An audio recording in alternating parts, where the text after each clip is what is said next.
All right, today we're tackling a massive idea, one that comes from Henry Kissinger's book, World Order. We're going to use it to try and make sense of, well, our pretty turbulent world. So, let's jump right in. You know, it's a question I think we all ask ourselves sometimes. You look at the news, shifting alliances, sudden conflicts, and the world just feels like it's spinning out of control. But what if it's not random? What if all this chaos is actually something else entirely? Well, according to Kissinger, the instability we're feeling isn't a lack of order at all. It's actually a massive collision, a clash between four totally different historical ideas of how the world should work. And each one has its own rulebook, its own endgame, and its own definition of what peace even means. So to really get a handle on the present, we're back in time, way back. We're talking 17th century Europe. This is where the system that has pretty much dominated global politics for 400 years was born, the Westphalian system. But, and this is key, it was born out of complete and utter devastation.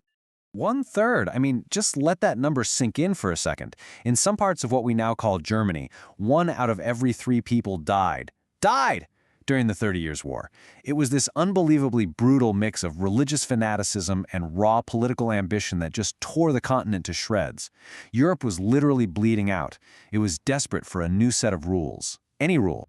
So in 1648, the completely exhausted powers of Europe came up with something, well, radical. A brand new system. The core idea was that every state was sovereign within its own borders. That's it. The new rule of the game was basically, you're the boss in your house and I'm the boss in mine. Let's just agree not to meddle. Suddenly, the power of popes and emperors was out and the power of the individual state was in. And this quote, wow, it just perfectly captures the cold, hard logic that drove this whole thing. You had Cardinal Richelieu, a top French official and, a man of God, arguing that, hey, a person's soul can be saved in the next life, right? But a state gets one shot. Its salvation is now or never. And this idea, raison d'etat, or reason of state, basically meant that a nation's own self-interest wasn't just an option, it was its highest moral duty. Okay, but here's the twist. The Westphalian model, as powerful and dominant as it was never the only game in town. There were other big ideas about how to run the world bubbling up elsewhere. And this, right here, is where the roots of today's conflicts really start to show. So let's look at the challengers.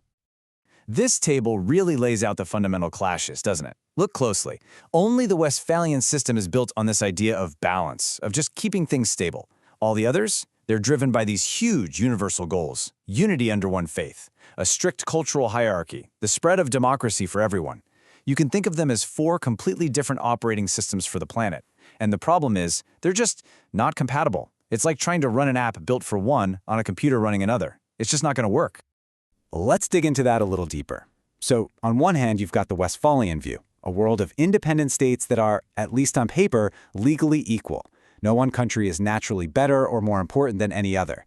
Then, on the complete opposite end of the spectrum, you have the traditional Chinese view. It doesn't see equals. It sees a pyramid, a hierarchy, with China, the Middle Kingdom, right at the very top, the center of all civilization. Everyone else just orbits around them.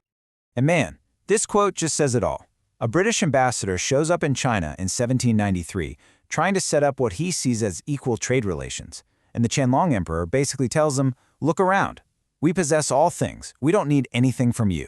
From the emperor's point of view, this wasn't a meeting of equals, not even close. This was a barbarian from a faraway land coming to offer tribute. The mindset is just fundamentally different. Now, for another huge clash. Think about this. What gives a government the right to rule? In the Westphalian system, it's simple. Control. If you control your territory, you're legitimate. But in a purist Islamist worldview, and we're talking about a modern political ideology here, that's not how it works at all. Legitimacy comes from one place and one place only: divine law. From that perspective, all these secular states with their man-made borders, they're not just wrong, they're completely illegitimate. So you see, we're not just talking about a political squabble. This is a deep, philosophical fight over who even gets to be in charge. So you've got these different blueprints for how the world should be run. For centuries, they kind of stayed in their own corners of the globe, doing their own thing. But now, in our hyper-connected, globalized world, they're all smashing into each other. It's like tectonic plates grinding together, and it's creating all this friction, this chaos that we see every day. What's fascinating is that even the Westphalian system itself has been cracking from the inside for a long time. First, you had the French Revolution, which shouted that the people, not kings, were in charge. Then nationalism swept across Europe, making shared identity way more important than cold, hard state interests. Fast forward to after World War I, and you have American idealism trying to replace the whole balance of power game with universal laws. Each one of these moments was a blow to the original system. And then, the end of the Cold War. That just blew the whole thing wide open, leaving this huge power vacuum that all these other, older ideas are now rushing back into. And you don't have to look far to see these collisions playing out. I mean, they're all over today's headlines. You see non-state actors who completely reject the idea of borders drawn on a map. You see the constant tug-of-war in U.S. foreign policy between what's practical and this deep-seated mission to spread its values. China's incredible rise isn't just about economics. It's the re-emergence of that ancient, hierarchical worldview onto the global stage.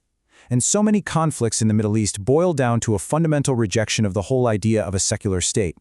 Every single one of these is a symptom of this much bigger, deeper clash. Which, of course, brings us to the biggest question of all. Where on earth do we go from here? For the first time in human history, we have all of these powerful, competing ideas about world order, all active, all at once, on the very same stage. So can these totally different worlds actually coexist? Can a system built on equal states ever find common ground with one built on hierarchy or one built on universal faith? Is it even possible to agree on a set of rules when we can't even agree on what makes a rule legitimate in the first place?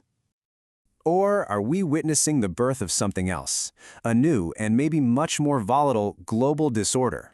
That right there is the central challenge of our time.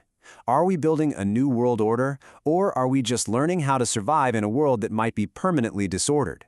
Because one thing is for sure, the old rulebook has been thrown out the window.